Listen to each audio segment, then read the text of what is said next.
ওয়ালাইকুম আসসালাম, আসসালামু আলাইকুম। পুরি আল্লাহ, কোকিল কণ্ঠ অধিকারী আপু কেমন আছেন? জি ভালো আছি, আপনি কেমন আছেন? আলহামদুলিল্লাহ। এই কণ্ঠ শোনার পরে তো এমনি ভালো হয়ে গেছি। তাই? কি খাইছেন সত্যি করে কণ্ঠ? ডাল খেয়েছি ভাই, মুসুরির ডালের আলুর ভর্তা। না, মধু খাইছেন, মিথ্যা কথা এটা। না মধু খাই নাই, মধু আপনি কিনে দিছেন খাইতাম। আমার দর্শক যারা আছে তারা কিনে দিবে, আমি তো গরিব মানুষ, অসহায়। তারা দিয়ে খাও। মধু খেয়ে না আসলে এত সুন্দর কণ্ঠ হতেই পারে না। আর বিশেষ করে কেন আসছেন একটু বলেন তো? আসছি, আমার ভাইয়ার বিয়ে হয়েছে বুঝছেন, আমার স্বামী মারা গেছে, একটা ছেলে আছে, চাইছি আবার বিয়ে শাদী বসার জন্য।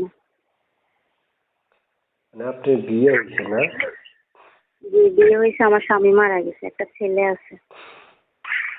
স্বামী মারাও গেছে? প্রতিবেদনে আসবেন মনের মতো মানুষের জন্য? জি। বিয়ে হয় না আগে? জি বিয়ে হয় না? বিয়ে হয় নাই? বিয়ে হয়েছে আগে? জি বিয়ে হয়েছিল না আগে? হ্যাঁ বিয়ে হয়েছে, স্বামী মারা গেছে, একটা ছেলে আছে। ও, ছেলের বয়স কত? ছেলের বয়স 2 বছর। ও আচ্ছা আচ্ছা আচ্ছা। ইমো আছে আপনার নাম্বারে? জি আছে। এটা জোরে বলেন না। জি আছে। আরেকটু জোরে। আছে আছে। হেই লোস, আরেকটু না। আছে বললাম না, আছে।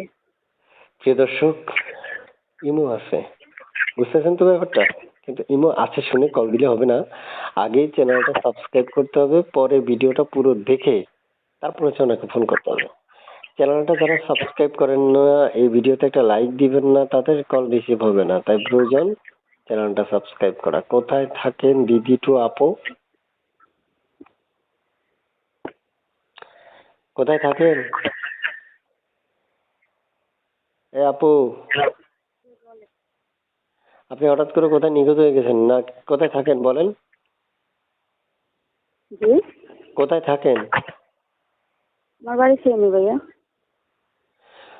আমরা রেসিডেন্টই, আপনাকে ভাই সেননি। রেনি রেখে দেখি, যদি রেনি একটা মনের মানুষ পাওয়া যায় তাহলে তো ভালো হবে। হ্যাঁ, আপনার ভাই ফেনি, আমরা রেসিডেন্টই, আঙুলে যাইবেননি। শ্বশুর বাড়িতে আপনি যাওয়ার ব্যবস্থা করে নিয়ে করে দিব। জি শ্বশুর বাড়ি যাওয়ার ব্যবস্থা করে দিব। অবশ্যই দেন। দাওয়াতও তো দিবেন না, বিয়ার সময় দাওয়াতও দিবেন না। জি যদি বিয়া হয় দাওয়াত দিবেন? হুম তাহলে প্রিয় দর্শক, আমি একটু বিদায় নিব। বিদায় নেওয়ার আগে আপনাদেরকে বলে রাখি, আমরা যখন একটা মেয়ের সাথে কথা বলি তখন 3 থেকে 3.5 মিনিট কথা বলি। এর মধ্যে সকল তথ্য উপস্থাপন করা কখনোই পসিবল বা সম্ভব হয় না। তাই আপনাদের প্রয়োজন অনুযায়ী স্ক্রিনে দেওয়া নাম্বারে ফোন করলেই আপনারা তার সাথে কথা বলতে পারবেন এবং পুরো কথাগুলো শুনে চ্যানেলটা সাবস্ক্রাইব করে তারপর আপুকে কল দিয়ে কথা বলতে পারবেন। আপু শুনতে চাই, আপনি কোথায় থাকেন বলেছিলেন? ফেনীতে না? আপু, আপনাকে ইমুতে ফোন করবে, ইমুতে ফোন করলে কলগুলো ধরে কথা বলবেন, ঠিক আছে? আল্লাহ হাফেজ, ভালো থাকেন, সুস্থ থাকেন। আর কিছু বলবেন? জি না ভাইয়া, আর কিছু বলবো না। ঠিক আছে।